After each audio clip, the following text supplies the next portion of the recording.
contradict yourself. You see where your pretty reasoning leads you. Aye. I presume thou art in the right, Ben Franklin. Presume? Huh. Unquestionably I'm in the right. I was in the right in the beginning. I've been in the right all along. I'm always right. Thou hast won the disputation, Ben Franklin. But I won't concede it to thee. Won't concede it, eh? Why, my friend? Prithee, why? Because, Ben, thou art not content with being in the right. Thou hast to be overbearing and insolent as well. Good day to thee, sir. Oh, Good day, Mistress Franklin. Good day.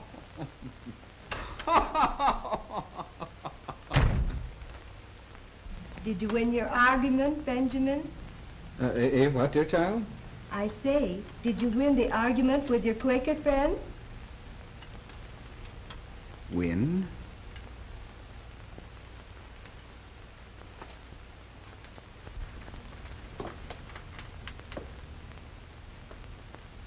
Win?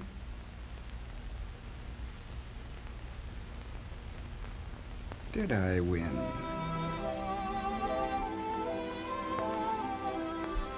Ben Franklin, the great American diplomat and philosopher. One of the greatest salesmen that ever lived. He began life an inveterate arguer. But when his Quaker friend drove home the awful truth, Ben took it on the chin and asked himself a few questions. He did some powerful thinking, and he came to the conclusion that you don't win arguments by arguing. But what is more important, Ben did something about it. He decided to correct his faults. He determined to change his method of working with people. He formulated some rules to govern his man-to-man relations. Virtue is obtained rather by the use of the ears than of the tongue. Put on the humble inquirer. Argument is productive of disgusts and perhaps enmities. In answering an opinion, observe that in certain cases, the opinion would be right. Forbear all direct contradictions to the sentiments of others and all positive assertions. Lose no time, but let each part of your business have its time. They are simple, these rules, but they helped make possible Ben's long and illustrious career of selling America. They helped make Ben one of the most effective salesmen of all time. Now, Ben wasn't what we would call a natural-born salesman, but by applying these rules, he sold the people of Pennsylvania his ideas for clean streets. People weren't attracted to Ben, just the opposite, in fact. But despite this, he sold his ideas for a volunteer fire department and a public library. By nature, Ben didn't have the knack of getting along with people, yet he put over his ideas for a free hospital and state university. Ben was a poor speaker, but he carried his points. He sold America to the French and secured many millions of dollars in loans. Loans which made possible the victories of General George Washington. As an old man, Ben went to the Constitutional Convention and sold America on signing the supreme law of the land. Selling America wasn't a hit or miss proposition with Ben. It all came down to the simple rules he established for himself early in life and which he applied throughout the length and breadth of his long selling career. Now, this is all very well and good, but the modern salesman says, how do Ben's rules apply to modern selling? What kind of a salesman would Ben make today? Times have changed. Customers today are different. Selling America today isn't like selling America back in the 18th century. You're quite right, sir. Times have changed. The modern customer is different in dress, in manner of living. The modern tempo is faster. You are quite right, sir. In your selling, you offer services undreamed of in my time. You answer needs that never existed before. What you sell America is entirely different, but how you sell it is something else. The methods of influencing people to buy are more or less universal. They're based on human nature, which is perhaps the one thing in all the years that has remained constant. Then you think I can sell, well, refrigerators, ranges, automobile tires, anything at all that's modern, by some of those rules? Indeed I do, sir. Well, Ben, you'll have to show me. That will be a pleasure, sir. All right, Ben. What's your first rule again? My first rule, sir, is virtue is obtained rather by the use of the ears than of the tongue. Put on the humble inquirer. Which in up-to-date English means get the prospect to talk, ask questions, eh, Ben? Right, sir. But Ben, does that always apply? Isn't it a good idea to let the prospect know that you know what you're selling? Yes, indeed. But there's a time and a place for all that. After you have found out just what you're selling. The salesman who doesn't get the prospect to talk, who doesn't ask questions, is likely to monopolize the conversation and lose the sale because he never does find out the prospect's real reason for not buying. The salesman who uses his tongue rather than his ears is likely to run into this difficulty.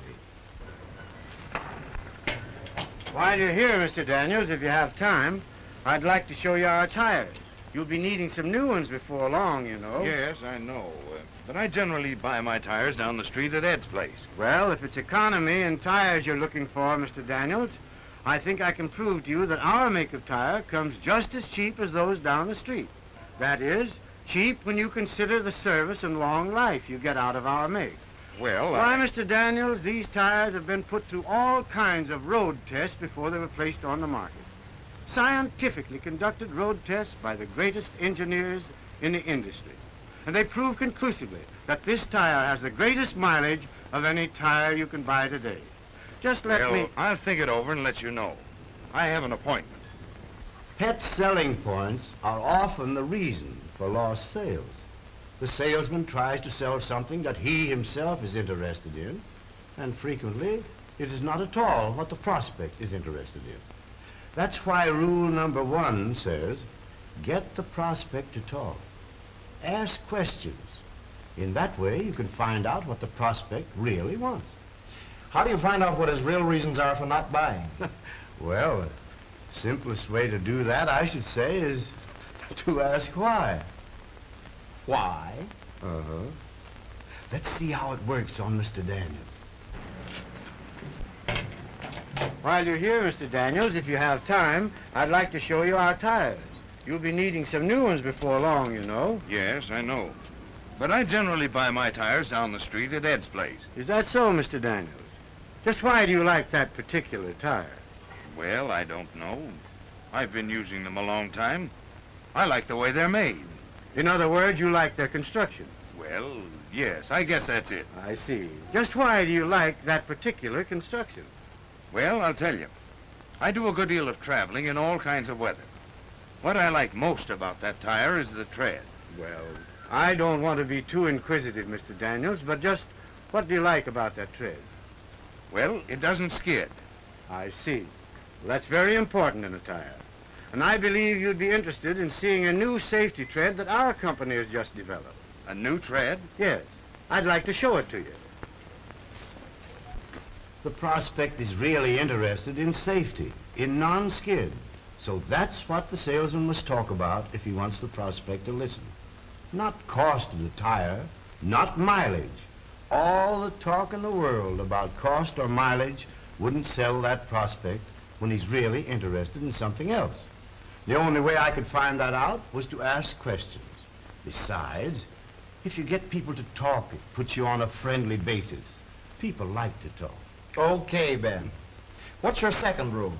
My second rule is arguments are productive of disgust and perhaps enmities. Persons of good sense seldom fall into them. That means, don't argue, eh, Ben? Right. Well, yes, Ben, but isn't it true that there are some people that you just can't help arguing with? Well, I know the kinds you mean, but woe to the salesman who gets into debate with them. Watch this. You can't tell me it's cheap to cook with electricity. Somebody else maybe, but not me. I know all about cooking with it. My sister-in-law used to have an electric range and her bills ran, I don't know how much a month. Well, Mrs. Harrison, your sister-in-law must have had a very poor range. Oh, no, she didn't. She had a very good range, one of the best. It cost, an awful lot of money. It was a good range, all right, one of the best. Then probably she didn't know how to cook with it. Didn't know how to cook? What do you know about it?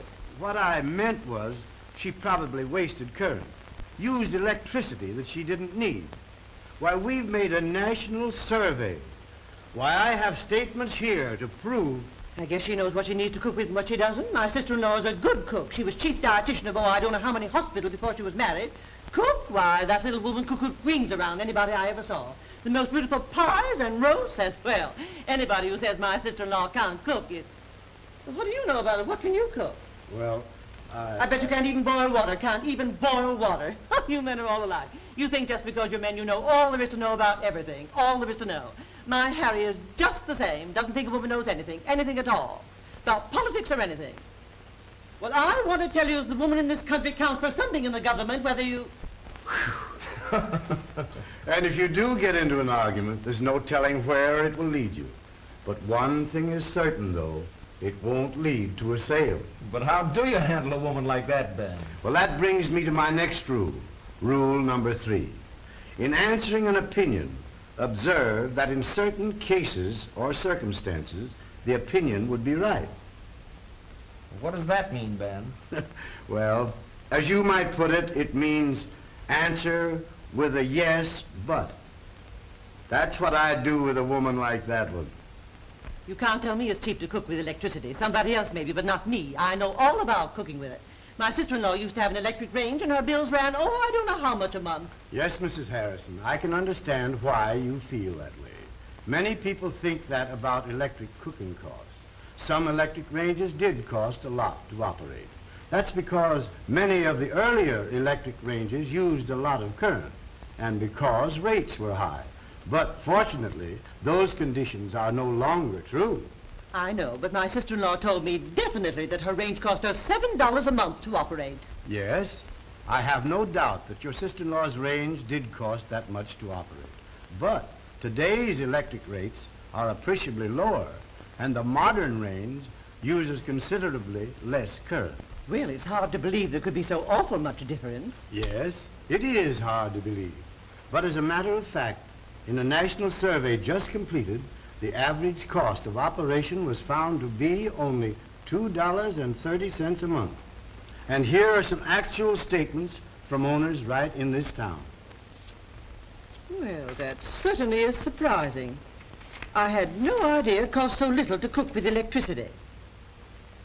Of course, you know, my sister-in-law did have quite an old range. Well, Ben, the yes, but technique sure pulled you through on that one. What's your next rule? My next rule has to do with the cause of arguments. Many of them, you know, the salesman himself provokes. That's why I say in rule number 4, forbear all direct contradictions to the sentiments of others and all positive assertions. Don't contradict. Don't be too positive. Right. For when you do contradict, when you are too positive, well, let's see what might happen. Good day, sir. Oh, how do you do?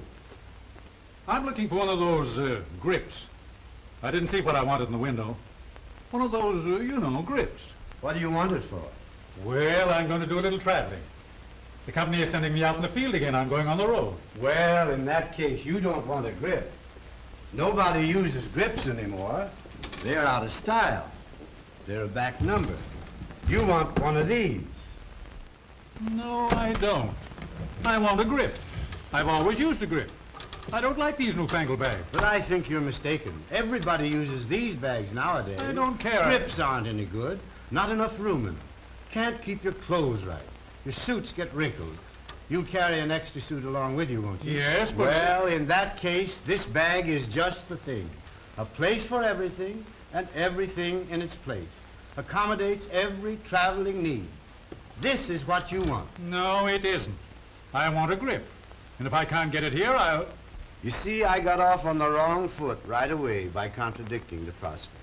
Mind you, you may be perfectly right in everything you say, but if you present it that way, well, prospects are pretty rugged individualists sometimes.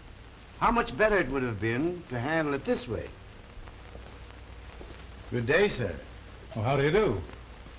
I'm looking for one of those grips. I didn't see what I wanted in your window.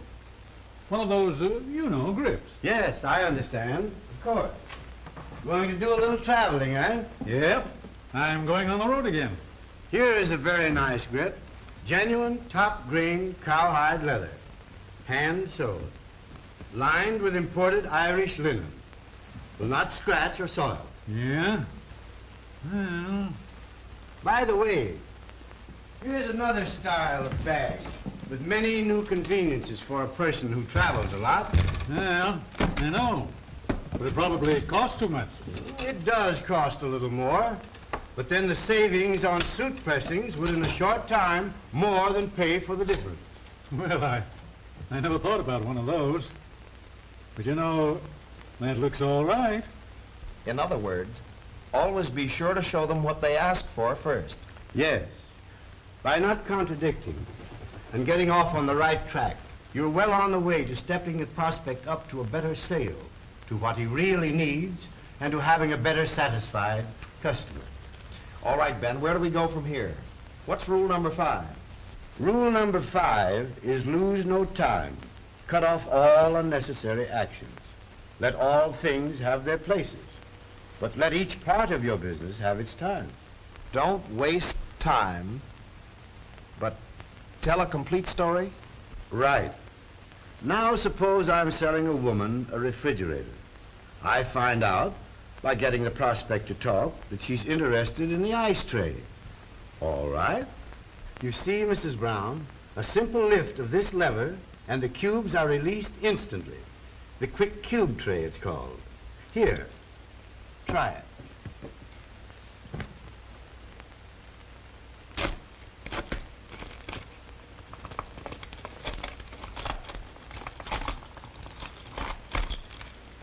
Isn't it easy? Just a minute, Ben. You find out what the prospect is interested in by getting her to talk. But after you've sold her on that, what do you do then, Ben? Whip out the order book and go after the old signature? No, I don't do that. Oh, I give her an opportunity to buy, sure. But usually, if you do it too early in the sale, you'll find she'll hedge on you. Why? Because she's busy thinking up other things she's interested in. What are you driving at, Ben? Just this. I must tell a complete story. Not only must I sell her on the things she told me she was interested in, but I must sell her on the other things she's interested in that she didn't tell me about. Maybe she didn't even think about. If I'm a smart salesman, I anticipate these things. Consider the savings.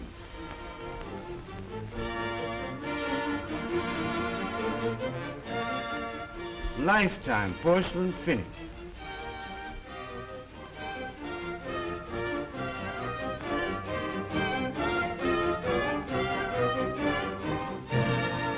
No tugging, no hacking, no prying. Extra cold storage for ice cubes and meat. Full width sliding shelves.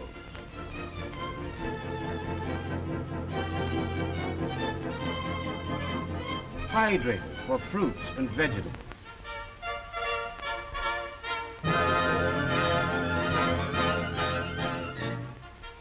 Nine-way adjustable interior.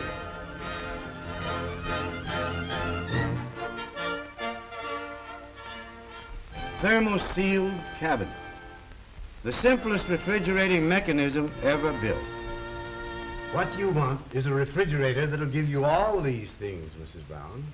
Now, what day would be convenient for you to have this model delivered to your home? Wednesday or Thursday? Well, I don't know. Wednesday I go to the club. Thursday morning I'll be home. But how much do I have to pay down? We'll arrange that to suit you, Mrs. Brown. How much would be convenient? Well, I don't know. Would $25 be all right? That'll be fine. Now, if you'll just okay this order, Mrs. Brown, we'll have it out to your house Thursday morning. And thank you very much. A complete story gets the order, because you never know what particular feature is going to make the prospect definitely decide to buy. And unless you do tell a complete story, you may overlook the one feature that will turn the trick. One more thing, Ben, about that order. Does she always sign it? No, she doesn't. The salesman doesn't live who can close every deal. But I'll say this, if she goes out with my complete story in her mind, she's going to be a mighty tough prospect for any competitive salesman. Because if she goes out, she'll know a lot about my product, and that competitive salesman is going to be on the defensive every step of his contact. Okay, Ben, okay. Thank you very much. Those rules of yours sure do the job. They work just as well in today's job of selling America. Well, they should. After all, they're universal principles of human association. You see, they're broader than just selling alone. They apply to any and every matter of contact. They're the rules for a better relationship of man to man. And I feel that I can say this without seeming vain, for they weren't new with me, these rules. They're as old as history. I picked them up from salesmen who lived hundreds of years before my time.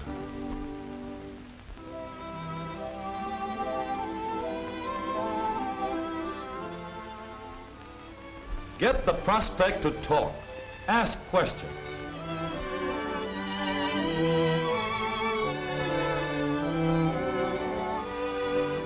Don't argue.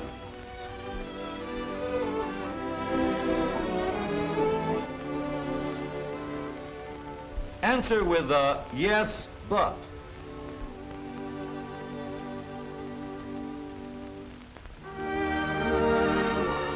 Don't contradict. Don't be too positive.